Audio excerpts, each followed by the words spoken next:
தமிழகம் முழுவதும் போதைப் பொருள் புழக்கத்தை கட்டுப்படுத்த போதுமான எண்ணிக்கையில் போலீசார் நியமிக்கப்படவில்லை என சென்னை உயர்நீதிமன்றம் அதிருப்தி தெரிவித்திருக்கிறது.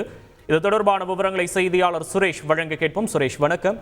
என்ன வழக்கின் விசாரணையில் நீதிபதிகள் வேறு என்ன சொல்லியிருக்காங்க? விவரங்களை பதிவு பண்ணலாம். வணக்கம். சென்னை பெரும்பாக்கம் பகுதியில் அடிப்படை வசதிகளை ஏற்படுத்தி தருவதற்கான வழக்கில் அந்த பகுதிகளில் போதைப் பொருள் புழக்கம் இருப்பதாக வழக்கறிஞர் ஆணையர் அறிக்கை அளித்திருந்தார். இந்த அறிக்கை மீது எடுத்த நடவடிக்கை குறித்து விளக்கம் அளிக்க தமிழக அரசுக்கு உயர்நீதிமன்றம் உத்தரவிட்டிருந்தது. அத்துடன் தமிழகம் முழுவதும் இதுபோன்று போதைப் பொருட்கள் தாராளமாக கிடைப்பது குறித்து அறிக்கை அளிக்க வேண்டும், அது தெரியுமா, காவல்துறைக்கு தெரியுமா தெரியாதா என்பது குறித்து அறிக்கை அளிக்க வேண்டும் என்றும் நீதிமன்றம் உத்தரவிட்டிருந்தது. இந்த வழக்கு பொறுப்பு தலைமை நீதிபதி கிருஷ்ணகுமார், நீதிபதி பாலாஜி அடங்கிய அமர்வில் இன்றைக்கு மீண்டும் விசாரணைக்கு வந்தபோது ஏற்கனவே பிறப்பித்த உத்தரவின் அடிப்படையில் மாவட்ட சட்டப்பணிகள் ஆணைக்குழு ஆய்வு செய்து அறிக்கை தாக்கல் செய்திருந்தது. அந்த அறிக்கையில் கஞ்சா உள்ளிட்ட போதைப் பொருட்கள் இந்த பகுதியில் தாராளமாக கிடைப்பதாகவும் தெரிவிக்கப்பட்டிருந்தது.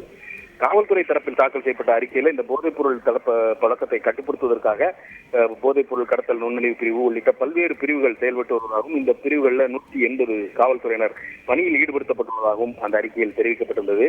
தமிழகம் முழுவதும் போதைப் பொருள் புழக்கத்தை கட்டுப்படுத்த இந்த போலீசாருடைய எண்ணிக்கை போதுமானதா என்ற ஒரு கேள்வியை நீதிபதிகள் எழுப்பினார்கள்.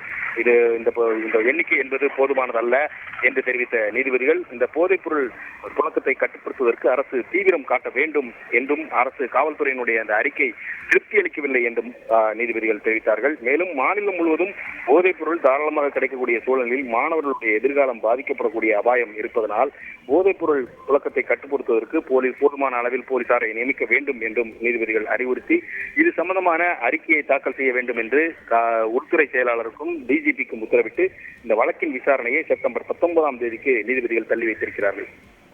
விவரங்களுக்கு நன்றி சுரேஷ். செய்திகளை உடனுக்குடன் தெரிந்து கொள்ள உடனே சப்ஸ்கிரைப் பண்ணுங்க.